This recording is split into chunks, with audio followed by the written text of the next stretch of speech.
Hello guys. Knowledge power है। ये हम हमेशा से ही सुनते आ रहे हैं। तो अगर नॉलेज पावर है तो आपको नहीं लगता कि ह्यूमन साइकोलॉजी के बारे में नॉलेज होना किसी सुपर पावर से कम नहीं है। जहाँ तक बात की जाए साइकोलॉजी एक ऐसी स्टडी है जिसमें हमारा दिमाग, एक ह्यूमन माइंड, चीज़ों को लेकर के किस तरीके से रिएक्ट करता है। तो basically understanding of human mind is psychology.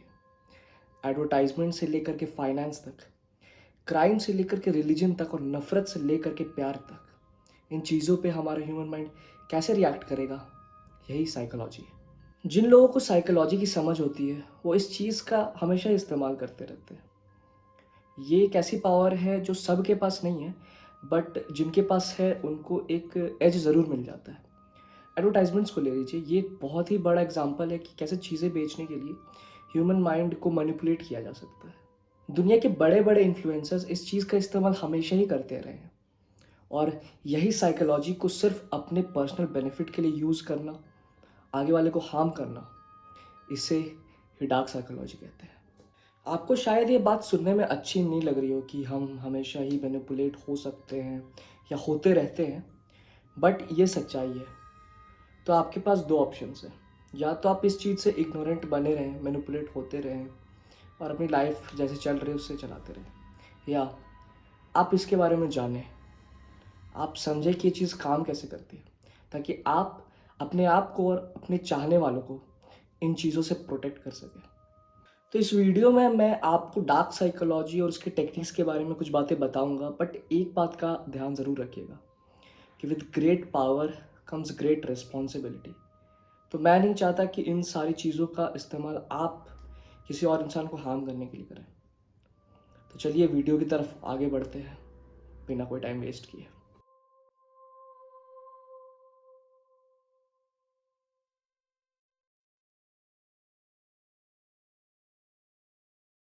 Covert emotional manipulation, या जिसे CEM भी कहते हैं, ये डार्क साइकोलॉजी की दुनिया में पहला कदम रखने जैसा होता है। ये जो डार्क साइकोलॉजी के टेक्नीशियंस हैं वो इसका इस्तेमाल अक्सर ही करते रहते हैं। तो आपको इसके बारे में जानना बिल्कुल ज़रूरी सा हो जाता है। तो आखिर CEM होता क्या है? ये एक ऐसी टेक्निक है जिसमें मैनिपुलेटर अपने विक्टिम के इमोशंस और उसकी फीलिंग्स को चुपके चुपके इस तरीके से मैनिपुलेट करता है कि आगे वाले को इस चीज़ की भनक भी नहीं पड़ती है। हम CEM के तीनों वर्ड्स का ब्रेक डाउन करके इससे अच्छे से समझने की कोशिश करते हैं। पहला वर्ड है कोवर्ट। तो किसी भी चीज़ को छुपा छुपा के करना ताकि उसके ट्रू इंटेंशंस और उसके नेचर के एक्शंस के बारे में पता न चले, उसे कोवर्ट कहते हैं। तो सारे मैनिपुलेशंस CEM नहीं होते हैं, बट जो CEM के विक्टिम्स होते हैं उन्हें पता भी नहीं चलता कि कब वो मैनिपुलेट हो चुके हैं। जैसे कोई अजगर अचानक से अपने शिकार को उसके बिना पता चलने से पहले पकड़ लेता है, उसी तरीके से ये मैनिपुलेटर्स जो CEM का यूज़ करते हैं अपने विक्टिम्स को एंड तक कुछ भी नहीं पता लगने देते। सेकेंड वर्ड है इमोशनल। ये वर्ड मैनिपुलेटर के मेन फोकस के बारे में रेफर करता है। लोगों के नेचर, विल पावर, बिहेवियर और बिलीव्स पर भी अटैक होता है, बट CEM के जो मैनिपुलेटर्स हैं वो मेनली फोकस करते हैं अपने विक्टिम के इमोशंस पर, क्योंकि वो जानते हैं कि अगर लोगों के इमोशंस पे कंट्रोल हो गया तो वो शायद आगे वाले की ज़िंदगी को भी कंट्रोल कर सकते हैं। पजल का आखिरी पीस और तीसरा वर्ड होता है मैनिपुलेशन। बहुत लोगों को ये कन्फ्यूजन होता है कि इन्फ्लुएंस करना और मैनिपुलेट करना सेम चीज़ होता है। नहीं, ये डिफरेंट होता है। मैं आपको डिफरेंस बताता हूँ। सपोज़ मैं आपको एक एग्जांपल देता हूँ। मैं एक इन्फ्लुएंसर हूँ, तो मैं क्या चाहूँगा कि मैं आगे वाला को कुछ एडवाइस दूँ या कुछ ऐसा बोल दूँ जिससे उसका अपना डिसीजन में कुछ चेंज आ जाए। बट अगर मैं एक मैनिपुलेटर हूँ तो मैं बहुत चुपके से आगे वाले को कंट्रोल करूँगा ताकि जो मुझे बेनिफिट कर रहा है वो काम वो करे। तो अब आपको जब ऊपर ऊपर से CEM के बारे में पता चल ही गया है, तो चलिए कुछ सिचुएशंस के बारे में बात कर लीजिए। तो ब्रॉडली स्पीकिंग CEM के 4 सिनेरियोज हो सकते हैं: प्रोफेशनल, पर्सनल, रोमांटिक और फैमिली। जिसमें रोमांटिक केसेस सबसे ज़्यादा देखने को मिलते हैं और यही सबसे ज़्यादा डेडली है। बाकी केसेस ऑलमोस्ट हर जगह ही देखने को मिलते हैं। रोमांटिक सिनेरियोज में देखा जाए तो हो सकता है कि आपका पार्टनर बहुत ही कंट्रोलिंग हो, तो ऐसे टॉक्सिक रिलेशनशिप में कोई भी नहीं रहना चाहेगा। तो हो सकता है कि जो कंट्रोलिंग पार्टनर हो वो CEM का यूज़ करके आपको ज़बरदस्ती उस रिलेशनशिप में रहे, ताकि कुछ भी हो लगे गलती आप ही की है और आप एक विक्टिम बनकर उस रिलेशनशिप में फंस कर रह जाए। सो कॉल्ड फ्रेंड्स भी इस चीज़ का यूज़ कर सकते हैं आपको गिल्ट ट्रिप में डालने के लिए, आपसे सिंपैथी लेकर के अपना काम निकलवाने के लिए। प्रोफेशनल लाइफ में बॉसेस हमेशा इसका यूज़ कर सकते हैं एक अजीब सी नेगेटिव और इन्फीरियर फीलिंग आपके अंदर डालने के लिए। और फैमिली, जहाँ तक फैमिली की बात की जाए तो जब ब्लड रिलेशंस CEM के साथ मिल जाता है तो ये एक बहुत ही डेडली कॉम्बिनेशन बनाता है। हो सकता है कि आपके साथ CEM हो रहा हो और आपको पता भी नहीं चल रहा हो। हमने CEM के बारे में जान लिया, हमने उसके सिचुएशंस के बारे में जान लिया। चलिए अब बात करते हैं कि आखिर वो क्या टेक्निक्स हैं जिससे इस चीज़ को अंजाम दिया जाता है। पहली टेक्निक है लव बॉम्बिंग। ये एक ऐसी टेक्निक है जिसमें जब मैनिपुलेटर अपने विक्टिम से मिलता है तो एक बहुत ही इंटेंस, पावरफुल और forceful positive feeling, positive behaviour अपने विक्टिम के ऊपर डालता है। अब आप सोच रहे होंगे कि जब आगे वालों को हार्म करना है तो पॉजिटिव फीलिंग्स, इन सब चीज़ों का क्या काम है? बस यही तो इस चीज़ की थ्योरी है। लव बॉम्बिंग की थ्योरी यही है, शुरू में पॉजिटिव पॉजिटिव करके आगे वाले का ट्रस्ट जीत लो और उसके बाद अपना काम निकलवा लो। लेकिन आपका पॉजिटिव अफेक्शन, जो भी मैनिपुलेटर अपना फीलिंग्स किस एक्सटेंट तक दिखा रहा होता है, ये असेसमेंट पे डिपेंड करता है।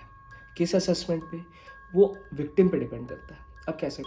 अब आप किसी की तारीफ़ कर रहे हो, उसको कॉम्प्लीमेंट कर रहे हो, ये हर लोगों पर काम तो नहीं आता है। लोग अलग होते हैं तो तरीका भी बदल जाता है।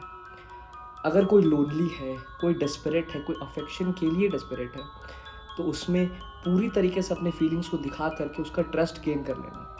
लेकिन वही अगर कोई एक नेचुरल आदमी है, कोई एक नॉर्मल आदमी है, उसके हिसाब से थोड़ा थोड़ा ट्रस्ट दिखाना, थोड़ा थोड़ा प्यार दिखाना, इस तरीके से पॉजिटिव फीलिंग्स को दे करके आगे वाले का ट्रस्ट को जीत जाना, इसे लव बॉम्बिंग कहते हैं। अब CEM के बारे में दो इम्पॉर्टेंट चीज़ आप लव बॉम्बिंग से सीख सकते हैं। पहला, इसका कवर्ट नेचर। वो कैसे, मैं आपको बताता हूँ। अगर कोई इंसान जिससे आप मिल रहे हैं वो इतना पॉजिटिव होगा, वो आपको इतना अच्छा, इतना पॉजिटिव, इतना फील गुड करवाएगा, तो उसके बारे में रेड फ्लैग सोचना काफ़ी मुश्किल है, उसके बारे में नेगेटिव सोचना बहुत मुश्किल है। और दूसरा कि कैसे लोगों के हिसाब से चीज़ें चेंज होती हैं। जो एक्सपीरियंस्ड मैनिपुलेटर्स हैं वो जानते हैं कि प्यार, कॉम्प्लीमेंट हर लोगों के ऊपर काम नहीं करता। तो जैसी बीमारी उस तरह का दवाई यूज़ करना। पहला स्टेप लव बॉम्बिंग कंप्लीट हो चुका है। अब इसको फॉलो अप करता है री-इन्फोर्समेंट, CEM स्टैक्ड सीक्वेंस से। हमने लव बॉम्बिंग में आगे वाले को बहुत प्यार दिखा दिया, उसका ट्रस्ट गेन कर लिया, उसके लिए बहुत कुछ करके, उसके साथ मुश्किलों में खड़ा रह के, उसके साथ हर सिनेरियो में खड़े रह के। अब हम आगे क्या करेंगे? आगे आता है the OPR, often positive reinforcement. Often positive reinforcement या OPR में क्या होता है कि जो मैनिपुलेटर है वो पॉजिटिव फीलिंग तभी दिखाता है जब हमारा विक्टिम एक डिज़ायर्ड बिहेवियर करे। सपोज़ मैं चाहता हूँ कि हर 10 मिनट में या 15 मिनट में आप मुझे कॉल करके मुझसे बातें करें, चीज़ें करें, तो मैं आपके साथ तभी अच्छे से बिहेव करूँगा जब आप ये बिहेवियर रिपीट करेंगे, वरना मैं आपसे अच्छे से बात नहीं करूँगा। अब विक्टिम कंफ्यूज हो जाता है और उसी पॉजिटिव फीलिंग को पाने के लिए वो डिज़ायर्ड बिहेवियर दिखाने लगता है। ये है OPR। विक्टिम को समझ भी नहीं आता और वो ये बिहेवियर रिपीट करने लगता है। अब जब हमने OPR को एस्टैब्लिश कर लिया है, हम आगे बढ़ते हैं इंटरमिटेंट पॉजिटिव रीइंफोर्समेंट, IPR की तरफ। तो IPR में क्या होता है कि अगर हमें पॉजिटिव या डिज़ायर्ड बिहेवियर विक्टिम के द्वारा मिल भी रहा है तो भी हम अपना प्यार, अपना पॉजिटिव फीडबैक उसे नहीं देंगे। सपोज़ कि मैं चाहता हूँ कि मेरा विक्टिम मेरे लिए गिफ्ट्स खरीदे, तो हो सकता है कुछ वक्त या कुछ बार मैं उसे अपना पॉजिटिव फीडबैक दूँ और कुछ बार मैं नहीं दूँ। मैं उसे ये गेस करने के लिए छोड़ूँ। और ये जो अनप्रेडिक्टेबिलिटी, अनसर्टेनिटी की क्रेविंग्स है, सब कॉन्शियसली विक्टिम को पागल करती है और वो क्रेव करता है कि मैं किसी भी ना किसी तरीके से आगे वाला का पॉजिटिव फीडबैक लूँ, और इस चीज़ के लिए वो किसी भी हद तक जा सकता है। ये जो सीरीज़ है लव बॉम्बिंग, IPR और OPR की, ये एक इंसान को बहुत बुरी तरीके से मेंटली डैमेज कर सकती है।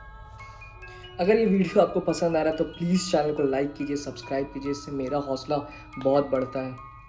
चलिए आगे बढ़ते हैं। आगे बढ़ते हुए हम बात करते हैं एक ऐसी टेक्निक की जिसका नाम है रियलिटी डिनायल।